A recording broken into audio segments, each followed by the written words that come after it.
I noticed there's very little scoring in the series. None. Yeah, just source music. How was that decided? And I just like that. I mean, I just like that kind of. I've always, Scorsese's always done that, and so is Woody Allen, actually. Different kind of music, and Kubrick. I find that the movies that I really like don't have score. I don't. Hitchcock started it in Rear Window. Right. Actually. Was that really? Yeah, I think he was the first. It was the first. That picture had no score. But speaking of Public Enemy, I went back well, and there's very saw it. no score in that, is there? I don't know if there is. I don't remember if there's score or not. But at the end, "I'm Forever Blowing Bubbles" is the theme song from the movie. At the end, when they're going to bring Cagney home, they said, "Well, they're bringing Tommy home from the hospital." And she says, "Oh, I'll go upstairs and get his room ready." And so the people go about their business. You see a hand put the arm on a Victrola. Is what they were called then. Yeah. So it's source music. It's playing in the house. Right. When they deliver him and he collapses and he falls forward into the camera and his mother's up. That's a long time ago. Right. Well, the scores were not used as much in the 30s. Oh, really? At all. I guess now that I think about it, yeah, you're right. There just wasn't that much of it, particularly in the early 30s, because they hadn't figured out a way to put music in afterward yet.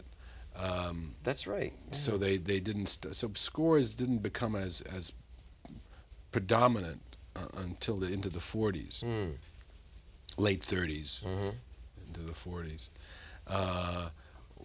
Actually, I started the song score with Targets and with Picture Show because I didn't want to have a score and an extensive. Well, that's right. You had a lot of Hank Williams. We had all that on the Picture See, that's Show. the stuff I really. Yeah.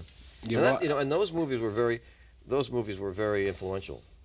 Well, it was interesting because when we did Targets, I didn't have any money for a score, and Roger Corman wasn't going to pay for a score, and we had no money at all. So I had a friend of mine who'd produced some records, and I said, "Can I use any of your records?" And he said, "Well, for $5,000, I'll give you these 6 records." So I ended up, what could I do? I couldn't use them as score. I could only use them on the radio. Right. So I used little bits and pieces of lousy music too, just whenever the radio was on. And I noticed in doing it that it gives a sense of reality that is beyond whatever you've done, because it doesn't seem like a movie. So when I noticed it in The Sopranos, I thought, again, it works extremely well. And of course, you at that time you were tied into the 6 songs you had. If you can get any song you want, not only does it have reality, but can also comment on the action. It can actually score it. So, Yes. Well, that's what we did on Picture Show. That's right. I forgot that. That was terrific.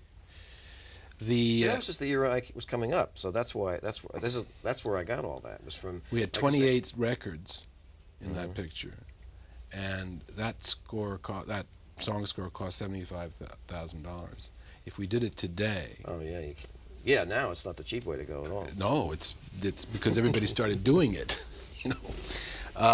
Well, now TV commercials are using. I know. Use the Stones and everybody. But I think it's one of the things that gives the series such a feeling of realism is that the music there isn't music coming in to comment.